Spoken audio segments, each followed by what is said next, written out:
观众朋友好，欢迎收看公视第几台下晡新闻，我是曹欣。27秒，咱做来看今日的新闻重点。云林一个高中生去年底去互摄影师性侵，录性影像，检方申请羁押禁见核准。三劫车祸78岁驾驶害3个人无命，民间团体提出诉求，老人换驾照的制度就要改善。25国的外交人员做代表团访问约旦河西岸，刷去予以色列军方开枪警告，引起国际谴责。云林有一个高中生去年底去予一个摄影师性侵，佮录性影像，检警落去调查，甲证据扣起来。也这个证据有1700多条这个资料，其中佮有未成年，就对这个摄影师躯体向法院申请羁押禁见是核准哦。也这个高中生的妈妈是指控讲，学校认为讲，这件案件呢是发生伫咧校外，就无随向教育处来通报。也教育处这边是表示讲，这个制度确实有疏失，会来检讨。去年底，一个云林的查某高中生，互住伫台南的一个姓王的摄影师甲性侵，而且佮翕性影像。伊妈妈知影了后，随带伊验伤甲报案。校方线讲，专案是发生伫咧学校外口，无牵涉到老师甲学生，所以无随甲教育处通报校案事件。我们不应该给小赖个交代吗？那大家都不讲出来的话，如果每个人都这样，对，他是就一直拍一直拍。那他受到伤害，然后把事情讲出来。我们的各级辅导也进去辅导的时候，才发现学校根本没有通报。云林县教育处表示，学生和校外人士甲吞去，虽然不是校园性平事件，不过要算校安事件，学校应该要有校安甲社情的通报。那我们也会针对这个部分，会加强各级学校的一个宣导跟再教育。云林地检署表示，有成立专案小组，伫咧姓王的男性台南的徛家敲着硬碟，内底有1700多笔的资料，甚至有部分的影像是未成年。本署检察官认为，被告有反复与未成年少女发生性行为之嫌，即指挥警方持拘票将被告拘提到案。云林地检署表示，姓王的男性信后是以加强强制性交、儿童甲少年性剥削等等的罪嫌，甲法院申请羁押禁见核准。目前要搁咧清查被害者的人数，呼吁受害者会当出面向检警来报案。公视新闻云林报道。来看讲，新北三甲这边是发生严重的车祸，一个赛车驾驶78岁的驾驶呢，因为讲意识状态也该观察，到当后是也未做笔录。也即马受伤的高中学生有3个是住伫咧普通病房，4个是住伫咧加护病房。也这些学生呢，这几天有3个讲会豆豆转入去普通病房。家属这边是惊讲，这个赛车驾驶的驾驶呢会来脱产，所以讲希望会当赶紧来申请加扣押。新北法制局这边表示讲，已经有咧进行相关的程序。后抓鸟仔抓成生现象上深的哀悼，手写的卡片甲便条纸坐甲放袂落去，搭伫桌仔甲电话条仔。新北市三劫车祸案发第4日，有未少民众游玩到场致哀。不知道要怎么样面对，因为有好朋友陪伴，所以才有勇气来。你像这一次的事件，他是走在最安全的，结果是发生最不幸的事情。我献花，这是一种对他们的心意。事故造成3死10日伤，到当9个人住院。新北教育局表示，受伤的几啊名高中学生，目前有3个人伫普通病房，4个人伫加护病房。不过这几日陆续有3位也会转入普通病房。除非说很严重的，他们会跟我回报，所以没有回报应该是不是非常严重，但是创伤症候群一定有。同款咧，住院的78岁驾驶的驾驶，当伫加护病房治疗，也是无法度做笔录。院方表示，伊的生命现象已经渐渐稳定，也不过意识状态有外爱观察。现在就是怕他会偷讨那个财产，希望是说大家一起申请假扣押，因为大家的力量会比较好。多惊细位驾驶脱产，有受伤的家属希望量早申请加扣押。新北法制局表示，已经委托环保协会启动加扣押相关程序，也不过需要取得被害者也是因的家属的授权同意。办理也要时间，也不过，即马云南会认定专案属于重大公路事故，也已经立案调查。公视新闻采访报道。好，这件车祸78岁驾驶是害3个人无命，也老人驾照是引起关注。都有民间团体呢，招民众伫这礼拜5月25上街头来提出诉求。诉求是讲这个驾照无分年纪，拢爱登去训练，也老人换驾照的制度爱改善，这个交通的工程嘛爱做好势。驾照回去放水！驾照回去放水！孩童书包蓝写，孩童书包蓝写。大车化口号批评驾照回魂放水，三劫重大车祸事故引起社会注意个人驾照制度的改革。一代日本交通促进会甲行路人零死亡推动联名宣布，要招民众25上街头保护下一代大游行。自立法院要行到交通部表达抗议。民间团体指控，这摆回魂制度只是做体检，无法度确认驾驶的能力。你几年出生？今天是几号？你有没有色盲？这些完完全全非常简单的题目，只是简单的健检题目，没有任何的路考，没有任何的笔试，只是这样子就放任驾驶上路了。难怪我们会发生这样子的问题。一定要有人过世、有人往生，交通部才愿意往前改革一点点吗？那难道今天只针对高龄驾驶去做了年龄的下修，去增加一点点考试的内容就足够了吗？对交通部所提出的换照的年纪，自这么75岁向下修正到70岁，民间团体认为是治标无治本。真正的问题是考照制度、道路设计拢需要改进。要让台湾摆脱行路人的地格，民间团体提出建立无分年纪的全民回魂制度，改善个人换照制度，交通工程改善等三大诉求，得到朝野立委的支持。强调拟定政策要纳入更加多民间的声音。那些没有安全驾车在道路上的人，那些人就不应该继续让他们继续拥有驾照。就监理制度的考照、回训、高龄用路人相关的制度我相信都还有改善的空间。蔡大少悼念受害者，海路和民众行路人路权促进会经伫咧同一天，到行政区递交全国所收集的请愿书。监管呼吁驾照全面回魂，要求政府正视交通系统性剥夺，保护脆弱的行路人。公司新闻采访报道。台北地方法院是对开这个案判林母姊妹2个人无期徒甲18年的有期徒。有网友就伫公共平台提案讲，爱加重虐待囡仔刑责，也这是超过13万人来呼吁。法务部本地是讲，这个建议无要采纳，也这是引起批评。今嘛法务部是讲会来收集意见，也拜示立法院司法委员会买召开公听会。我们每天出门都要祈祷，孩子今天可以平安的回来。这是什么社会？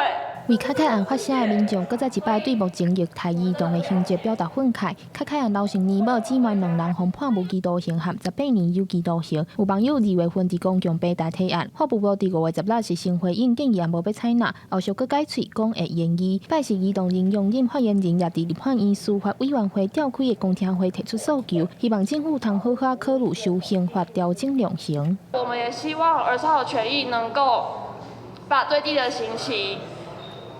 从这个最低10年到无期徒刑，如果杀人的话，可以提高到15到20年至死刑的刑度。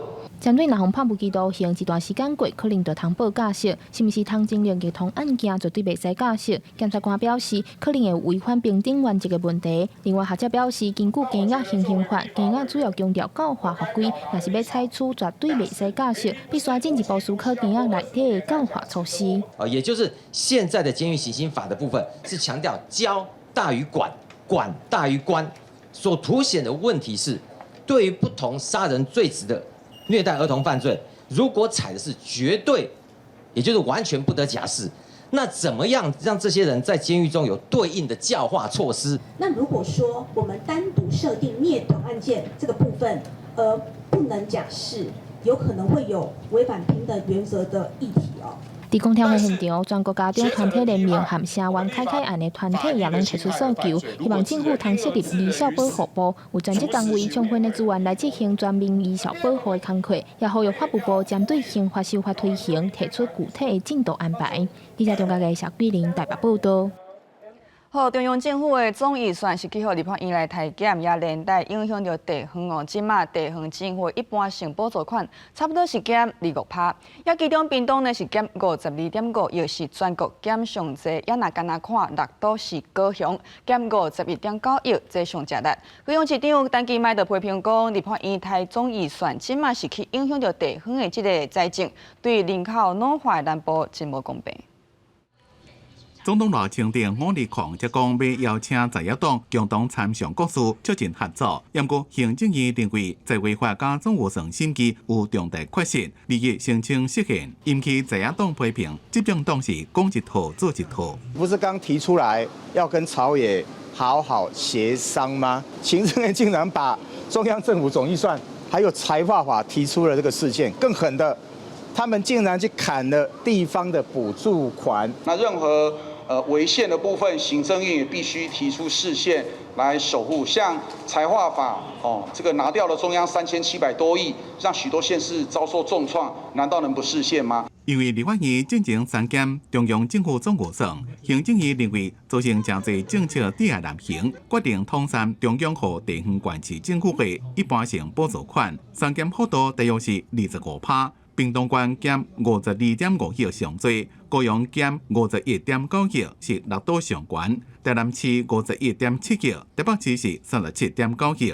这是非常大的这个缺口，福利也不能减，什么也不能减的话，那工程就要减少。屏东、高雄、彰化等等都是差不多同样的应对方式。直接这样子扣的话，我们到了年底，那一定会产生赤字哈。教育的建设，它现在的地方配合款要我们出一半，老实说，我们美乐县根本做不到。在3节一般性补助款，中央都没有跟地方来商量，在做这些预算的调整的时候，你有感受人民的痛苦吗？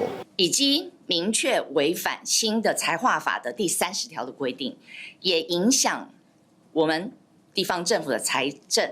高雄市长陈其迈讲，教育、社会福利、基本设施建设恐惊受到影响，对有面积正宽、人口结构相对老化的中南部将无公平，希望行政院会当有调整的空间。贵人市长谢国良批评行政院片面删减，并无符合财政收支未分法的精神，无法律的效力，应该还回来。公司新闻采访报道。好，中央的总预算也地方的这个补助是受到各界关注，也美国卖台湾武器的进度嘛是受人关心。根据国防部3月9号立法院的资料显示，讲即马咱甲美国买武器拢总有18案，也其中有2案去签到。美国国务卿卢比奥就讲话啊，讲即个加速相关的流程是即马解决的重点。也共和党的议员提出法案，讲要求爱甲台湾看做8月 Plus 的成员，简化对台军售的流程。国防部公布20亿规工，查到23台强机、8只强舰，也甲1只公务船持续绕台。为航迹度来看，又过4面宽台。各方伫关心美国对台军售的进度。根据国防部3月3号立法院的说明资料显示，目前咱对美国军购案拢总18案，其中有2案延误，是 AGM-154死刑、远距离攻打弹药，也有 F-16CD Block 70型战机。美国国务卿卢比奥伫国会听证会坦白讲，受到不少对军购延误的一个不满，加速相关的流程是目前改革的重点之一。We get so many complaints. Every bilateral engagement we have is someone complaining about some sale or even a financing deal that was been in place for 5 years and has not yet been delivered or has not yet been approved through the process. So we've got to reform that system. 捌伫2022年访台，共和党籍参议员斯考特加共党众议员裴里，嘛提出台湾 Plus 的法案，要求把台湾当作北约 Plus 成员，简化对台湾军售麻烦的程序，以强化台湾自我防卫能力。加进前跨党派参议员所提出的减低法案主张真共。美国加印太20外国高层军官最近伫夏威夷集会，事件中国侵略的威胁升悬，呼吁华府必须找到加开的友谊，加强共同运用的方式。We're facing a profoundly consequential moment here in the Indo-Pacific and accordingly in the world. China's on a dangerous course from aggressive maneuvers around Taiwan, rehearsals, not exercises. Last year we witnessed China conducted more joint rehearsals than I've seen in X years of service, 38 for me. 另外，众议院美中战略竞争特别委员会主席穆勒纳尔加参议员布莱克本是联合发函予希尔顿，也有万豪凯悦饭店，关心饭店的官网也甲文宣是安怎使用中国台湾的词。佮讲，这甲美国政府的立场形成真大无共，也要求业者爱答复相关的做法，是毋是因为中国的指示？公司新闻采访报道。来讲，核三厂离合基地5月17停放了后，台湾是正式进入非核加行。不过，所传出讲高雄恒大电厂小偷团机组是连续放3天，互人质疑讲，敢是电无够用？针对这件代志，台电发言人是讲，最近因为有机组咧修理，佮加上讲和平电厂跳机，才会启动恒大电厂。我们的有些机组还在大修中，那最近刚好发生了和平，它的机组有跳机，那再加上我们部分的机组在检修之后维修的发生那个管还要再重新再检视，所以最近的这个供电的情况是确实被转容量率有低到8%以下，所以最近几天才启动了这个新达的3号跟4号。台电表示讲，恒大电厂3号机是今年12月，也4号机是明年12月才停放。台电伫当初宽评的时阵有讲备用量若无到8%，得用这个恒大电厂有备的电力。未来核管法若修订好势，核电敢会搁再运转？台电是强调讲，这搁爱来详细评估。好，观众朋友，因为最近这个三峡伫学校附近发生严重的车祸，大家对交通安全是拢真紧张。昨下晡呢，就有一个52岁查甫人驶车经过彰化路中的校门，所启动到学校边这个病院门口的桥啊。这个驶车的查甫人有着伤，不过无性命的危险。也好佳在是讲此当时学生伫咧上课，无受到影响。敢是去翕到一个穿乌衫的过路人，拄经过路口后，标是有一台轿车驶过来，直直对边仔的门条弄过去，车头规个变形，安全气囊也裂开，驾驶靠伤去互送去病院。虽然无波及其他的人，也是互过路人心惊惊。看个东西啊，看个手机啊，就跟同学聊天，对不对？对。现在呢？比较不会。那边人都要注意四周围啊。要啊，都还要，四周围都还要看，然后跟小朋友也要这样教。意外发生伫咧下晡1点外，地点伫咧彰化路中的校门。这台自小客车经过彰化市光复路，还有永福街路口，却向对外口冲过去。因为19伫咧新北三峡，才拄发生辖区重大交通意外，民众讲加在毋是伫咧上下课的时间，也警方也对52岁姓施的驾驶进行纠测，初步排除假酒赛车。因操作不慎而自撞一旁的顺安医院门柱，所幸现场仅驾驶1人。身体擦挫伤，经送医救护后无大碍。为了改善过路人的通行空间，彰化县府伫咧大埔路上宽画一条大约1公里的标线型人行道，也有停车弯。市公所也会配合县府规划伫咧市区的中华路，也有和平路路段为第2条的优先人行道，而且规划汽车甲机车的停车格。双向各一线道或2线道嘛，就是会依照情况，只不过是因为中华路它路宽比较大嘛，所以路肩部分比较多，所以我们会用路肩的部分来去做友善人行的部分，这样。彰化市公所表示，这2个路段是配合年底伫咧彰化举行的台湾设计展来起造。初步的设计甲大埔路相像，也毋过中华路甲和平路的路权较宽，也会加强宣导。也敢需要延伸到学区，也要看成效来进一步做规划。公司新闻综合报道。好，交通要安全哦，这个车路的设计就要真好势。中央补助讨好，要甲这个人行道来混跨，煞压缩到这个车路的空间，颠倒是造成危险哦。因为讲这个大车甲小车颠倒讲真够来发生车祸。也市政府这边是表示讲，交通部是希望讲这个转弯的角度会当来变大，和这个驾驶咧驶车时阵、咧弯的时阵会当来减速。机车和公车夹杀车道伫涂骹，好佳在无造成死亡。这是顶个月发生伫中立区延平路甲中美路口的事故。汤圆有7议员伫机会播出事故影片批评，人本政策入去量先煞离人民真远。在施工的过程当中，第一个道路变狭窄了，转弯的弧度也不见了，会增加车祸的频率。针对人本道路，民众也有无同的看法。这样可能会引起塞车啦，大车比较在这样比较不方便过。那你担心什么？我是担心马路上危险吗？会啊，因为车道实在太窄了。在日本就是这样，马路缩小之后，大家开车就会变慢了。你马路大的话呢，大家就会乱钻来钻去，发生危险。这个是仿效日本的。营养最近几年人文环境意识抬头，去年中央推动行人交通安全设施条例修法通过，针对都市计划区内人行环境普及率甲适宜性进行检讨和改善。中正良珠路人行道为原本1.5至1.8米，拓宽到3.3米宽，时速双向长度有3.4公里，目前完成70%。那我们增加的部分呢，是利用路肩的一个空间，整并我们的停车弯，还有公共设施带。那我们的车道呢，以及停车格的数量，并没有减少。针对人行道向外拓宽取消路径，造成道路甲人行道只有0.3公尺。议员批评人行道拓宽压缩道路空间，引起大小车相争道路，订团车祸。市府表示，中央政策希望汽机车唔通并排行。也讲到西湾区增大，也是希望驾驶减速。也毋过用路人的观念犹原无改，造成车祸增加。答应会加强宣导甲电讯沟通。公司新闻采访报道。来看台南桂林这边，这桂林啊是台湾西部咧种雪茄上大的产地哦。不过因为今年3月搁咧寒有寒流，今年雪茄的产量呢是减少5成。药剂这边嘛是同款哦，这个酸叶爱问1斤爱上100块。今年咱观众朋友来要食酸叶冰，恐惊是贵什么？伫咧桂林的这个果子园内底，原本这个时阵雪茄已经开花结果，而且一粒差不多有一个拳头母遐大粒，等到7、8月时阵就会当采收。不过即马算是连一粒拢无。你啊2、3月，咱正月、2月迄阵无介寒嘛。对。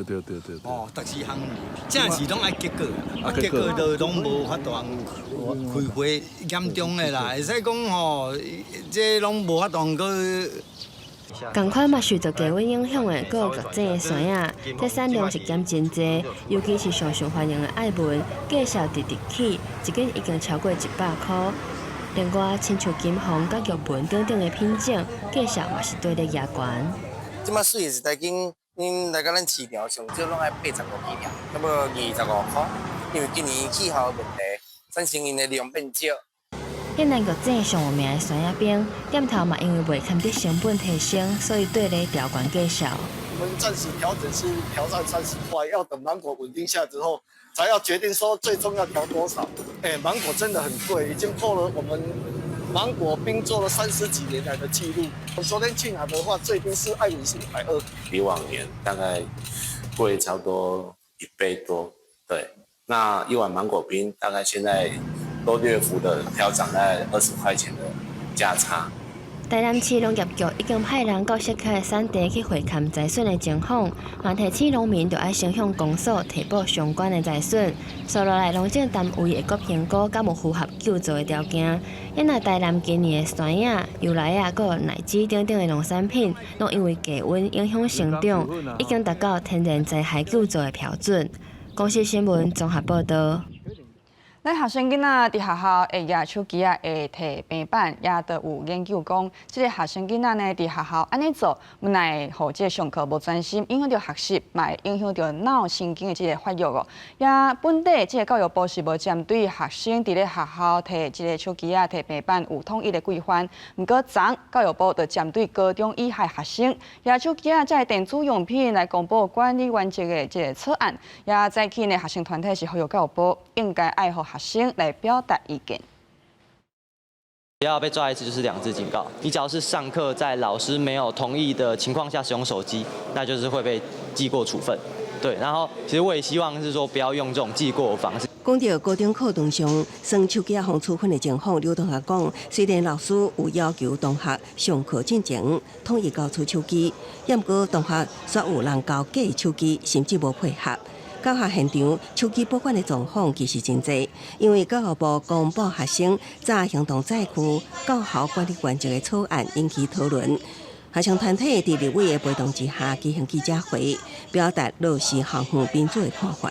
学生不应该只是被动接受的政策的对象，更应该是能够参与制度规划评估的主体。若最终的版本让学生代表沦为形式，让分级机制沦为空谈，那我们恐怕会再次陷入由上而下一体适用的老套路。虽然草案有过期到6月7日还未定案，立委认为教育部下令强制规范，不过校园手机管理爱尊重教学现场，办实体座谈会，扩大来讨论。在高中的这个手机管理，因为现在就是开放式，回到各校去讨论。倘若有学生或者甚至有老师提出来说，个人保管也是一个方式。把老师的课啊，什么老师教室情景就直播出去了，老师等于说受到严格的监控啊，真的是对我们家长跟老师都造成很大的困扰。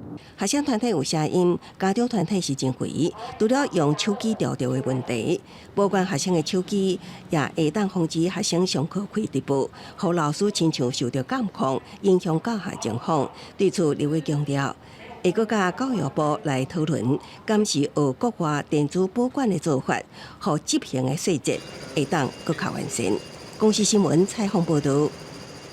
观众朋友，咱来看国际消息。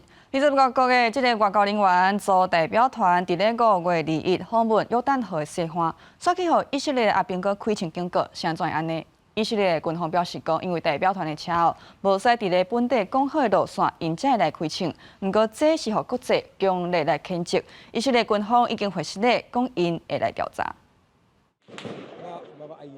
外交官员正伫咧接受访问，突然间传出枪声，代志发生伫咧约旦河西岸的城市杰宁附近。جيش الاحتلال يطلق النار على وفد الاحتلال تواجدنا يطلق النار بشكل مباشر هي 由20外国家的外交人员组成的代表团，2日访问约旦河西岸，伫杰宁附近竟然遭受以色列士兵开枪警告。访问团成员包括欧盟、西班牙、意大利、土耳其、英国、加拿大、中国、日本、俄罗斯等国家。以色列军方讲，代表团的车队偏离开以色列事先批准的路线，这件代志引起各国的关切，甚至召见以色列大使，表达强烈的谴责。以色列军方已经对这件代志回信了，并且下令调查，好加在无造成人员伤亡或者是财物的损失。不过，以色列2日继续对加沙发动空袭，造成至少82个人死亡。以色列总理纳坦雅胡证实，哈马斯领导人穆罕默德有可能在顶礼拜以军的空袭中死亡。纳坦雅胡也补充讲，准备在咧确保以色列安全的明确条件之下结束战争。אני מוכן לסיים את המלחמה בתנאים ברורים שיבטיחו את ביטחון ישראל. כל החטופים חוזרים הביתה. החמאס מניח את נשקו, יורד מהשלטון. הנהגתו מוגלת מהרצועה, כלומר, מי שישאר ממנה. עזה מפורזת לחלוטין מנשק, ואנחנו מבצעים את תוכנית טראמפ. תוכנית כל כך נכונה וכל כך מהפכנית. 虽然以色列军方讲已经准上百台载着面粉、幼婴食品、加医疗设备的援助卡车入去加沙地区，不过联合国发言人讲，载着救援物资的货车依然停伫加沙边境凯里姆沙洛姆管制站的增货区内面。公司新闻张伟林编写。美国总统川普伫咧5月2日见南非的总统，川普是放鸦片哦，指控南非对白人的农民这个种族的歧视，也有暴力的进行。南非的总统呢是反驳，讲这毋是事实。这个时阵，煞有媒体问川普卡达送飞行机的代志，这时候川普真不满哦，因为因伫咧讨论这个经济贸易的代志，伫咧讨论种族议题的代志，选问卡达送飞行机。川普讲这有啥物这个有啥物关系？是要求记者爱出去。美国总统川普伫咧白宫副营行办公室接待南非总统拉马博沙，讲到伫咧南非的白人正面临着种族灭绝。拉马博沙讲这是不实言论。If there was Afrikaner farmer genocide, I can bet you these three gentlemen would not be here, including my Minister of Agriculture. It has to be responded to. Turn the lights down. 川普解说影片的内容是非洲的农民的家属正伫咧哀悼，路两边拢是失利嘅。Those people were all killed. Have they told you where that is, Mr. President? No. I'd like to know where that is because this I've never seen. I mean, it's in South Africa. But you do allow them to take land. No. You do allow them to take land. Nobody can take land. And then when they take the land, they kill the white farmer. And when they kill the white farmer, nothing happens to them. No.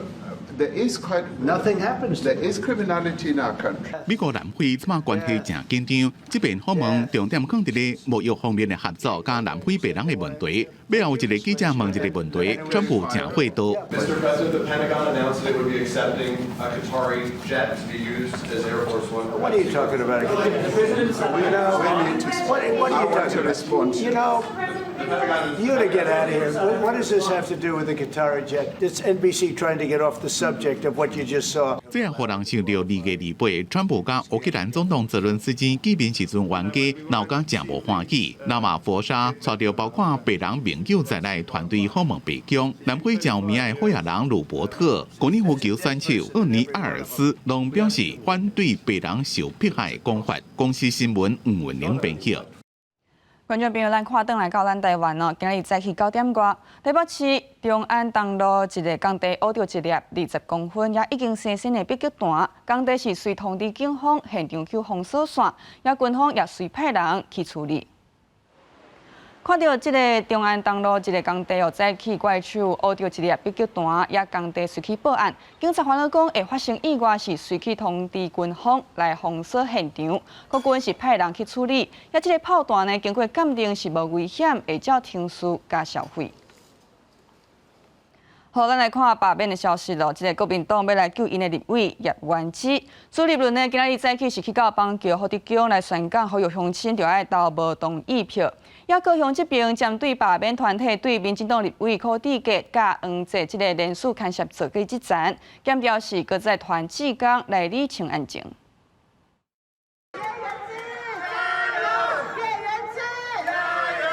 支持的民众大声喊加油，替国民党立委叶元之鼓励。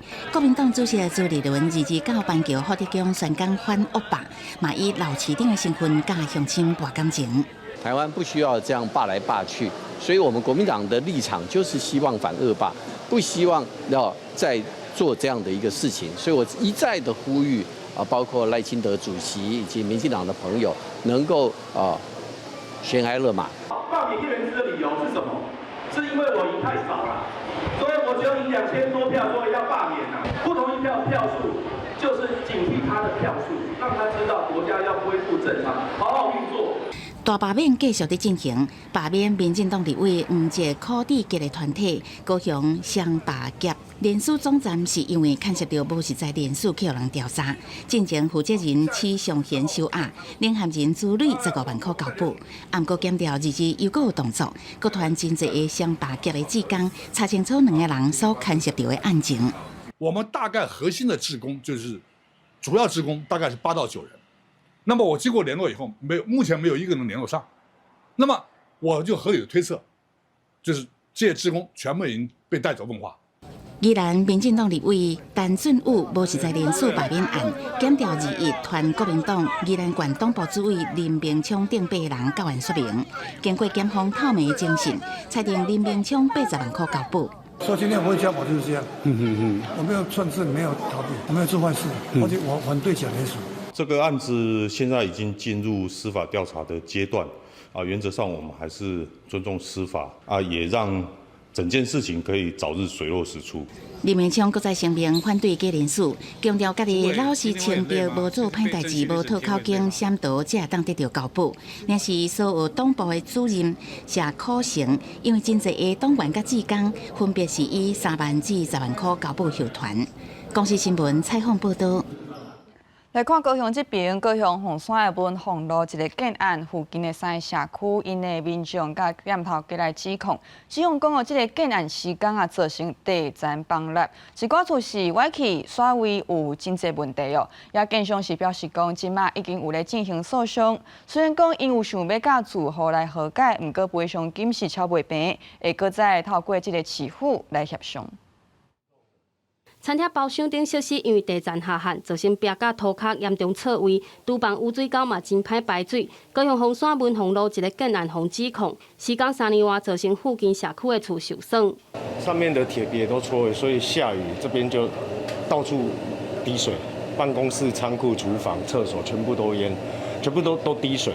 高门口涂骹逼开5到7公分不等，建南边仔的透天社区，同款因为地层下陷，造成涂骹逼开。化粪池甲排水沟无法度排水，防火巷长期积水，就惊落雨会出现天狗翼。厝嘛因为起起刷位，向建安厝挖界14到18公分不等。现在有在跟他进行诉讼，就是希望说把这个越界问题解除，不然万一他把房子卖掉了，土地过户给管委会，管委会会向我们提高财务还地。经过民意代表，也包括到市政府去协商，也都不提供给我们。受影响的社区有3个，建安施工期间嘛捌因为安全设施不足，互工务局以建筑法开罚9万，并要求停工改善。面对争议，建商表示有意和解，但却毫无接受。本案目前尚在法院审理中，那本公司欲在法院审理时的鉴定报告，以这个鉴定报告的金额，我们愿意赔偿做和解，但遭住户拒绝。双方拍官司，说对赔偿金额无共识。建商讲会阁透过聆讯调处协商。工务局嘛表示，过去已经开过7摆协调会，会继续协助调处。公司新闻陈环宇、柯正俊高雄报道。好，观众朋友，每年2006年就要选举，也高雄市这个街头呢有真侪选举的扛棒哦，不过这个扛棒哪像有问题？市长陈其迈就讲话啊，伊讲这个合法的扛棒确实真少，也高雄市议员认为讲这个广告的扛棒申请的这个流程呢伤过复杂，也效率呢嘛伤过歹，要求市府爱甲申请程序呢简化，卖遐尔复杂，也针对无合格的广告，嘛要去取缔来拆除。这个中间这个是树立广告，如果所有的政治看，市长甲议员你一句我一句，两个人当咧规选举广告看板，是毋是有合法申请伫咧争论？因为议员发现高雄市有上千件选举广告，合法的竟然干那40件。议员质疑高雄市的广告物申请程序伤过复杂，除了广告的寸尺，怪所在拢爱审查以外，佫有侪相关文件爱顾。尤其广告看板因为怪方式无共款，佫分别由建管处甲环保局管理。议员要求市府应该爱顾简化做法。不管什么广告，都是先审查的音价，看它设置在哪里，然后再进行它的内容物的审查。可是你如果可以分流的话，是不是会比较简单一点？也就是说，它音价搭起来，我不用每次只要看板就审查一次。我不知道说原来它是要通过申请才能合格刊登的。那如果说民众因为刊登程序很复杂而不想要做这件事的话，我反而会本末倒置。那我也觉得广告有必要性。那假设政府能够再把申请的过程更简化的话，我觉得会更好，大家会更有意愿去做这件事情。合法的广告看板会有市府合法的字样，但是直到市区设置人竟然找无合格广告物，其中有大应该挂起来的广告是由建管处负责的，利用大的挂起的外墙顶管的是属于环保局管的。环保局表示，因伫106年都有将申请的定数简化过，针对违规的广告也会加强处理。这几年违规的数量已经为当初的几千几万件降到较无100件。经审查核准后才可悬挂。统计今年申请24件，核准11件。去年违规广告拆除83件，今年拆除32件。建管处表示，今年有37件广告物来申请，目前核准的大约20件，已经挂好的有3件。目前因也正在简化申请的定数，希望会当加强民众的申请意愿。记者柯家族区朝阳高雄场报道。5月2日就是今日是关注这个生物多样性的日子。台东富山渔业资源这个保护区呢，就发起活动哦，有80多个民众做伙甲4种无共品种的这个泡卵的龙虾，甲虾仔呢放倒去海里。也因为这个富山保护区哦是禁止渔民去掠鱼，把甲这个活动呢办伫咧遮，就是希望龙虾甲虾会当好好来生存。22早起，海渔基金会甲宗教团体，则已经有2个日本龙虾、泡文龙虾、铃木龙虾甲锦绣龙虾在总共4种伫台湾海域定定看到，也定定互人掠龙虾。甲台东区渔会、富山渔业资源保护区合作，放流到鱼心保护区80几位参加的民众，伫海山堡摆几排，甲这一桶一桶的龙虾放喺海，互因去探死，互因的族群扩大，守护掠过头的海域生态。保育区里面核区其实是禁止捕捞任何的鱼类的行为，所以我们选择在这里。那重点如果溢出的话，就代表这个效果是好的。海渔基金会讲，除了甲这个龙虾放流，也甲台东区渔会合作，加强巡守保护，避免有人来偷掠。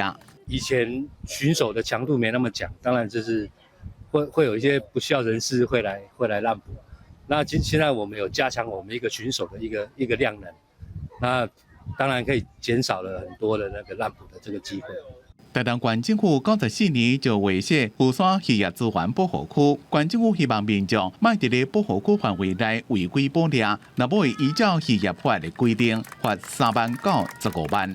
公司新闻采访报道。那前一阵仔呢，对澳洲进口来台湾的这个猪肉验出300斤，虽然讲无钞票，不过嘛，互民众的真烦恼。消基会呢，就有做调查，发现讲台湾有9成的民众会犹豫家己是毋是去买到有300斤的肉品。消基会就呼吁食署会当地进口的肉肉增加300斤的标示，互民众来安心。5月初有3批对澳洲进口来台湾的猪肉，检验出来有内克多巴胺，也就是俗称的300斤的一种药物，但是量比政府规定的标准0.01 ppm 更较低。食药署表示，因为无超标，也是决定放落去市场卖。不过也因为这批肉的老乡，政府无要公布，让消费者感觉心惊惊。产地会给他看一下，希望可以标示啊，这样吃起来感觉比较安心一点啊。当然希望可以标示。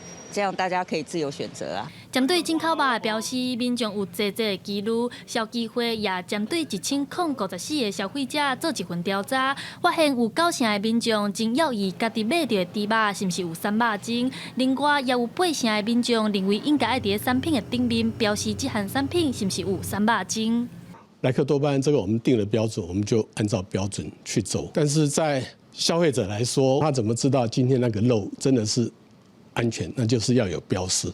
虽然卫福部长邱泰源已经承诺，未来边境抽检的比例会对20%提悬到50%，不过消基会认为安尼做法无顾虑到成本的效益，因为根据食药署对今年1月份到当的统计，目前进口到台湾的国家就敢若澳洲有检验出300斤。消基会建议食药署爱针对每一批澳洲猪肉拢得检验，才会当确保消费者的记录。记者陈选林秀凯台北报道。照顾食物链真系心神，也长期照顾食物链的这个创世基金会，因表示讲，今年的大环境歹，社会做公益寄付的状况呢是比永过减3000万。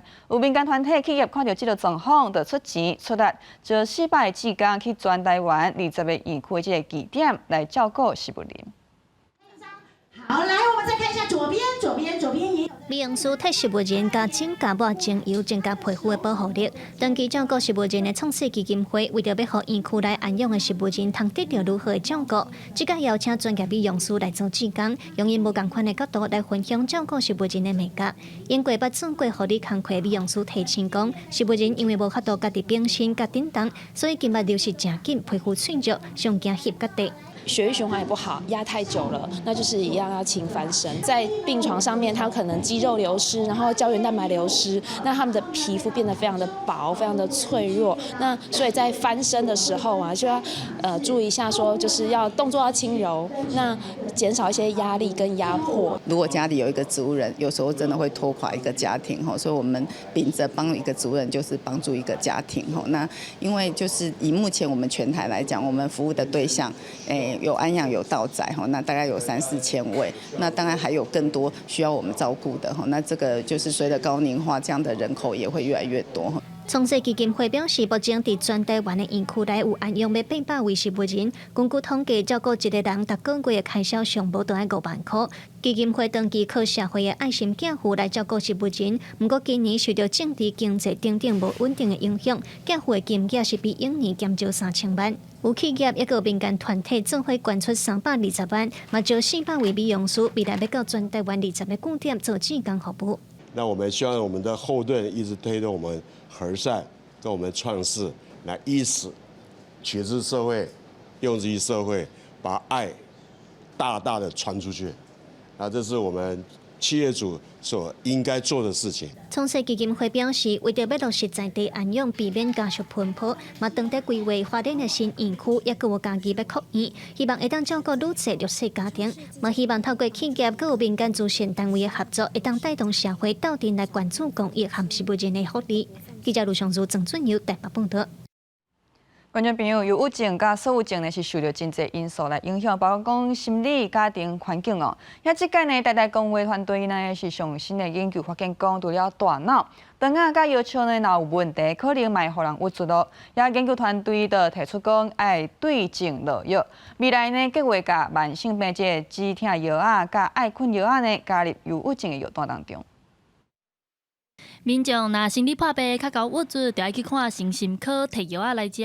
毋过，若是药仔食毋对，恐惊会对身体造成负担。根据台大公卫学院上新的研究发现，影响人郁卒的器官，除了大脑以外，还有肠仔和腰鞘这两个器官。身体无舒适，直直腹肚痛、无爽快、头痛等等，长期落来可能会变做郁卒症。若是敢若食精神科药仔，可能会食毋对药仔，爱治疗无爽快的器官才对。这边的研究讲，迄个基因啦吼，你得事先知影讲，什么叫做精准的医疗，系你事先知影讲，伊是什么病因，你咧拣药的时阵，就应该较准啦。安尼互患者讲，毋免讲安尼药试几落遍，效果拢无好。为着要解决过去的研究者，敢若集中伫咧欧洲白人身上的问题，即摆台大公卫学院的团队收集超过500万个无共族群的基因资料，包括亚洲、非洲等所在的人，发现将近700个造成郁卒的基因。学者表示，这项研究也较适合亚洲的民众。80%左右的这个样本都是来自于欧美的族群，用这个部分发现的结果，我们很难开发出适合亚洲人、适合非洲人或者是适合拉丁美洲人的这个药物或者是治疗方式。台大团队未来也计划甲慢性病痛药啊、爱困药啊等等加入忧郁症的药单。精神科医生建议，若是有郁卒的症头，也要透过精准的医疗，找出来是倒一个器官无爽快，才会当对症落药。记者台选柯敏哲台北报道。今年3月有一种水鸡正式互人来做台湾特有种稀猪徛黔水鸡。目前全世界敢若伫南投稀猪才有得看哦，也数量敢若300到700只尔是非常罕见。不过有灭种的危机，农业部的特别采猎机来记录，嘛甲动物园来合作，要甲伊来保育。饲只港的水鸡伫南地跳来跳去，跳入去淡湿的土内底作秀，发出叫声，等太保的水鸡来生卵。这是3月拄正名的台湾特有种水鸡，就号做稀猪徛黔水鸡。农业部生物多样性研究所副研究员指出，稀猪徛黔水鸡目前敢若分布伫南投县稀猪乡，数量才300到700只尔，是有灭种危机的水鸡。蛙的物种大部分会筑巢，那在巢中鸣叫，吸引配偶雌蛙过来生殖产卵啊，所以这个栖地比较特殊，它不能够是一个很水流很湍急的溪流，它也不能够很干旱。大部分现在看到都是在溪流的源头，有些泥滩地，水流没有很强，那少的人为干扰是比较好的环境。研究员表示，目前稀猪徛黔水鸡的生态地面积大约才一个篮球场，加上一个骹球场遐大尔。世界上像同款会做受生卵、预防之人的水鸡非常罕见，敢若11种左右。研究员强调，若是有农业污染、人为干扰，恐惊会造成灭种的危机。目前上重要的是要保护生态地，增加族群的数量。它的繁殖季其实是有配合梅雨季的。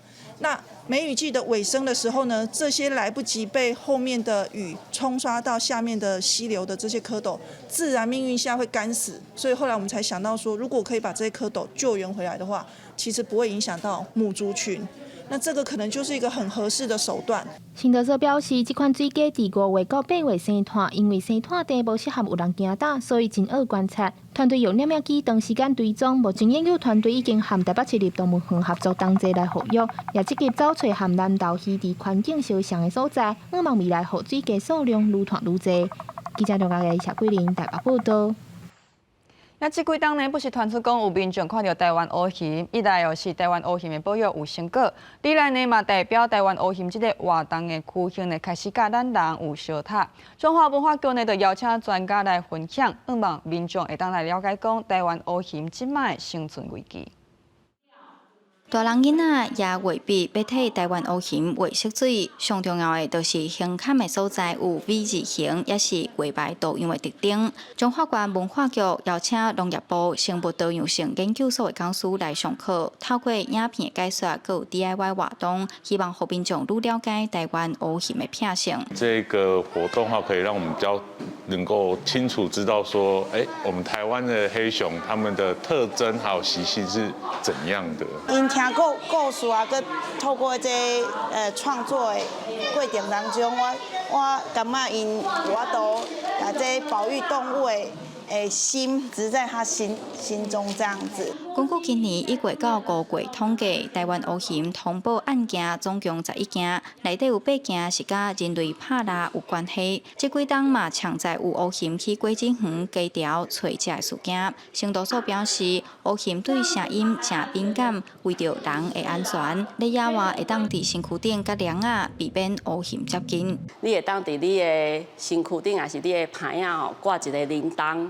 就是有迄个声音，其实乌蠅对咱人吼发出的声音，拢会足惊的。像讲咱大家伫山顶的时阵会食物件，会创啥拢会记你食物件爱收好好，因为乌蠅的鼻仔足好的，所以也闻到食物的香味，伊就会来。生毒所表示，因为这几年推广保育政策，目前有法度统计到的台湾乌蠅数量大概是200只到600只，实际数量可能比估计搁较侪。生毒所认为，建立野生动物甲人类生活范围的界线是真要紧的代志，嘛希望透过讲座，互大家了解乌蠅的生态知识，来减少人类甲野生动物的冲突事件。记者杨淑晴中华报道。全球的树呢是以真紧的速度伫咧消失咯。上新的研究显示讲，平均1分钟就差不多有18座骹球场的树林互破坏。渔猎得要进入野火烧团的高峰期，为了预防，政府当全力避免过去这几年的惨况搁再发生。最近加入整备工作的义消，对2023年8月东北部边境艾佛罗斯连续烧超过1礼拜的大火，记忆也真深。It was a difficult situation.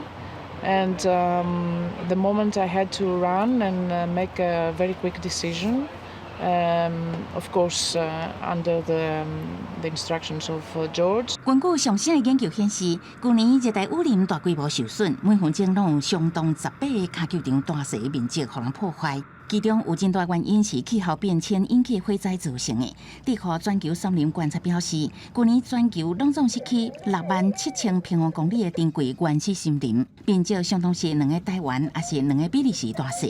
甲2023年的损失比起来加80%。全球森林观察共同主任高德曼伊讲，这种的程度森林破坏，伫过去20多年来的数据毋捌看过，这是全球的红色警戒。野火烧炭处理其中一半的雨林流失，也是头一届超过农业因素，将会造成破坏雨林的主要原因。2024年，因为森林开发甲火灾，使得树皮减少，产生超过31吨的二氧化碳污染，超过印度共期因为使用化石燃料产生的排放量。专家表示，是极端情况，和去年特殊发生的火灾事件，更较有破坏性，更较歹控制。大量烧化石燃料，热带森林还未开垦。巴西总统卢拉想要减少森林灾损有进展，不过因为农业扩张的威胁，巴西要伫11月热带城市贝伦举办联合国气候峰会，森林保护也是重要议题。公视新闻吴文玲编译。观众朋友，下晡天气变化相款，咱来看各县市详细的资料。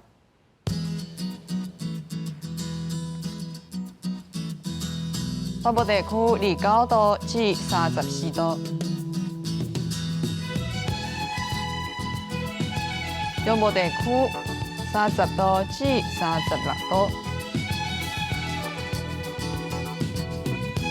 南部地区31度至36度，东部这边28度至32度。